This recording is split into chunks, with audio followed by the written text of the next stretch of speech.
खबर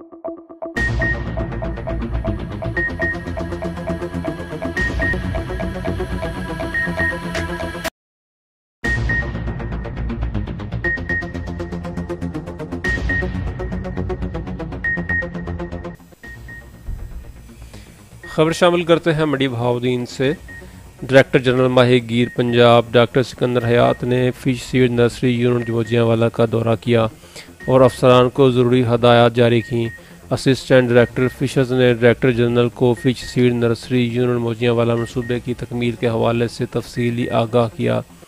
इस मौका पर director general doctor Sikandar Hayat ने कहा कि मछली लातदाद खूबियों की वजह से इंसानी सेहत के लिए मौजूद तरीन है, जिसमें बीमारियों से लड़ने की बेपनाह सलाहियत भी मौजूद है।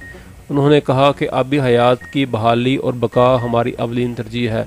हुकूमत पंजाब की हदायत के मुताबिक दरियाओं, झीलों और दूसरे कुदरती पानियों में मछलियों के तहफ़्फ़ुज़ और बेहतर नशोनुमा के लिए महकमा फिशर्स पंजाब की जानब से हंगामी बुनियादों पर बेहतरीन इक़दाम किए जा रहे हैं। हुकूमती हदायत के मुताबिक मछलियों की ज़्यादा से ज़्यादा अफज़ाइश के लिए फ़िश सीड नर्सरियों का क़याम भी इसी सिलसिले की एक कड़ी है, जहां पर बच्चा मछली की स्टॉकिंग से मछली की पैदावार में इजाफा होगा। असिस्टेंट डायरेक्टर फिशर्स आसमा बानो ने कहा कि ज़िला में फ़िश सीड्स नर्सरीज़ में बच्चा की पैदाइश बढ़ाने से फ़िश फार्म्स को गवर्नमेंट रेट्स पर सेहतमंद बच्चा मछली सप्लाई के लिए दस्तयाब होगा, जिससे न सिर्फ मछली की पैदावार में इजाफा होगा बल्कि हुकूमती रेवेन्यू में भी खातर ख्वाह इजाफा होगा।